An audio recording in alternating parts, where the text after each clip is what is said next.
10 ఏళ్ళు తెలంగాణ ప్రపంచ పటంలో లేదట. వీళ్ళ బాబు గారు, వీళ్ళ రాజశేఖర రెడ్డి, వీళ్ళ కాంగ్రెస్ ముఖ్యమంత్రులు ఉన్నప్పుడు ఉందట. తర్వాత మళ్ళీ ఈయన వచ్చినాకనే తెలంగాణ చిత్రపటంలోకి వచ్చిందట. 10 ఏళ్ళు తెలంగాణ లేదట. ఎవరిని అడిగినా చెప్తారు కదా, 24 గంటల కరెంటు ఏ రాష్ట్రంలో ఇవ్వబడను భారతదేశంలో మొదటిసారిగా తెలంగాణ రాష్ట్రమే అని చెప్తారు కదా. ఎవరానాడు ముఖ్యమంత్రి అంటే కేసీఆరే కదా. రైతులకు 24 గంటలు ఉచితంగా కరెంట్ ఇచ్చిన రాష్ట్రం ఏది అంటే తెలంగాణే, అది కేసీఆర్ అని చెప్తారు కదా.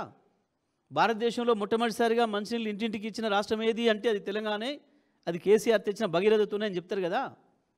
భారతదేశంలో 3 కోట్ల టన్నుల పైగా వరిధాన్యాన్ని పండించిన రాష్ట్రం ఏది అంటే అది తెలంగాణే, అది కేసీఆర్ హయాంలోనే వరుసగా 4 సంవత్సరాలు పండించిందని చెప్తారు కదా ఎవరైనా. తెలంగాణ రాష్ట్రం ఏర్పడినాటికి 40 లక్షల మెట్రిక్ టన్నుల ధాన్యం ఈ రాష్ట్రం ఇచ్చింది. 2018-19 నాటికే 3 కోట్ల టన్నులు చేరుకుంది. వరుసగా 4 సంవత్సరాలు పండించినాం. లేస్తే అబద్ధం, పడుకుంటే అబద్ధం. ఒక విచిత్రమైన మనిషి. విచిత్రం అంటే ఇప్పుడు మానసిక శాస్త్రవేత్తలకు కూడా ఒక పెద్ద సవాల్ ఉంది.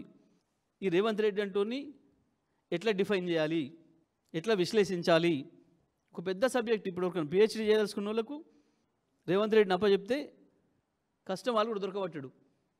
అబద్ధాలకు హద్దు లేదు, బూతుకు హద్దు లేదు, ఏంటిదో అసలు అది వింటుంటేనే ఆశ్చర్యం వేసేటట్టుంది. వినేటోళ్ళు మేము ఇక్కడనే ఉన్నామా, ఇంకెక్కడనే ఉన్నామా, తెలంగాణ రాష్ట్రంలో ఉన్నామా లేమా అనుకునే పరిస్థితి ఉంది నీ మాటలను చూస్తుంటే. ఒక్కటంటే ఒక్కటి, ఏదేదో చాలా ప్రాజెక్టులు చెప్తున్నాడు. ఏదైనా ఒక్క ప్రాజెక్టుతోని ఒక చుక్క నీళ్ళు, ఒక మానసిక రోగి స్థితి కనబడుతుంది వాళ్ళ ముఖ్యమంత్రిలో. బహిరంగ సభలో పోయిన గదే, పత్రికా సమావేశాలు అయిన గదే, ఆఖరికి మీడియా ప్రెస్లు అయినా గదే. పాపం వాళ్ళకే విసుకొస్తున్నట్టుంది.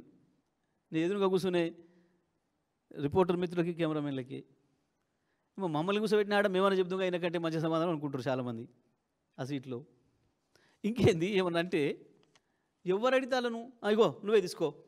ఉద్యోగస్తులు అడిగితే రండి మీరే వచ్చి కూర్చొని చేసుకోండి, మీకే ఇస్తా ఆర్థిక.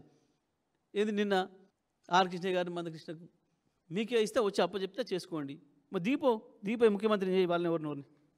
ఇక నువ్వు ఇచ్చుడేంది మళ్ళీ మునగానివి ఆ చేయలేంచి జరుగు. మరి ఎవరికి ఇస్తావు? ఆర్ కృష్ణ గారికి ఇస్తావా, మందకృష్ణ గారికి ఇస్తావా?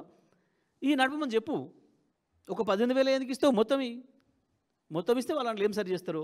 నువ్వు బాధ్యత తీసుకొని నేను పొడుస్తా, పీక్తా, చేస్తా అని మాటలు ఇచ్చి ప్రజలకి నమ్మించి ఓట్లు వేయించుకొని ఆడ కూర్చొని ఇప్పుడు ఎవరు అడిగితే వాళ్ళ మీద ఎదురుదాడి చేసి నువ్వే చేద్దురా, నువ్వు లేకపోతే చేయరాదా ఇంకా ఎవరికి?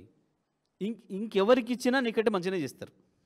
ఇంకెవరికి ఇచ్చినా నీకంటే మంచిగానే చేస్తారు. ఈ రకంగా కేసీఆర్ ఇంత అభివృద్ధి చేసుకొచ్చిన దాన్ని నువ్వు నాశనం చేస్తున్న విధానం చూసిన తర్వాత కనీసం వచ్చిన వాళ్ళు గొప్ప చేయలేకపోతే ఉన్నట్టునే ఉంచుతారు. భారతదేశంలో ప్రతి గ్రామ పంచాయతీకి ట్రాక్టర్లు, ట్యాంకర్లు ఉన్నది ఏ రాష్ట్రంలో అంటే తెలంగాణలో, అది కేసీఆర్ వల్లనే. భారతదేశంలో కళ్యాణ లక్ష్మి, షాదీ ముబారక్ పేరు మీద ఏ ఇంటి ఆడపిల్ల పెళ్లి చేసుకున్నా ₹1,00,000 ఇచ్చింది ఏ రాష్ట్రము అంటే తెలంగాణ, అది కేసీఆర్ ఉన్నప్పుడే. 1 నుంచి 100 ఉన్నాయి. నీ ముఖానికి ఏందో చెప్పు. 1 2023 నుంచి ఇప్పటివరకు చేసింది. పాపం పేరుకు పెడితే వచ్చే బస్సు అని బస్సులే లేకుండా చేస్తేవి. ఎంతమంది పిల్లలు ఏడుచుంటో చూసినాం. బస్సులో సీటు దొరకక, బస్సులు దొరకక కాలేజీలో పోలేకపోయినాం, పరీక్షలకు పోలేకపోయినాం, సమయానికి పోలేకపోతున్నామని పేరుకు మహిళలు తగ్గిస్తేవి, భర్తలకు పెంచితివి, మొగలకు పెంచితివి, డబల్ చేస్తేవి.